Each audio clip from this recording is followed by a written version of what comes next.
joylashgan Xo'jaobod tumani tashkil bo'lganiga bu yil 70 yil to'ldi. 70 yil bu tarixan qisqa davr, ammo shu qisqa davrning o'ziga xos tarixiy voqealari, yuksalishi, rivojlanish, olg'a siljish onlari bor. 70 yil davomida Xo'jaobod gulladi, yashnadi, ravnaq topdi. Bugungi kunda u viloyatimizning eng nufuzli, ko'zga ko'ringan, sanoati rivojlangan, obod va ko'rkam tumanlaridan biriga aylandi.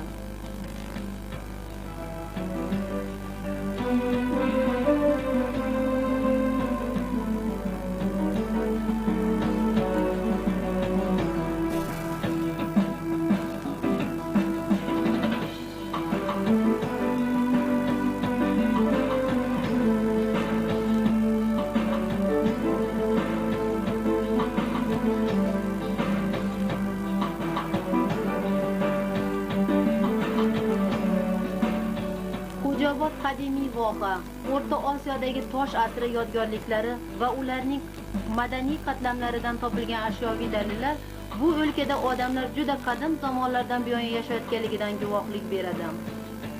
Xo'jaobodning qadimgi tarixi Farg'onaning Aksikat, Quva, Aravon, Ershi, hozirgi O'zgan kabi qadimiy poytaxtlarining va ba'zi bir boshqa yodgorliklarining, shu jumladan Farg'ona vodiysining shimoliy-g'arbiy qismidagi Andijon shahrining qadimgi ilk qatlam yodgorliklarini o'rganishga ham bog'liqdir.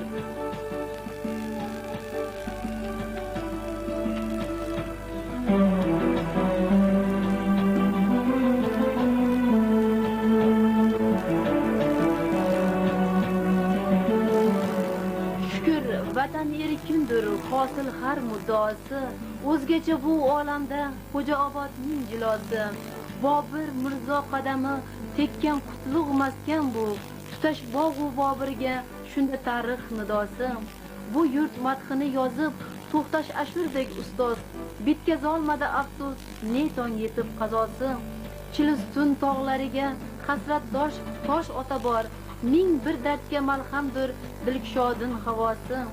Shokirjon u Avazbek, Abdug'ofur singari, olimu zukkoga boy, ko'p bulbul go'yosi.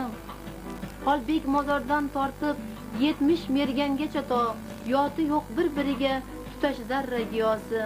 Qohor o'g'li Anvarjon Nurmat filmlarida ushbu yurtning bordir ibtido intihosi.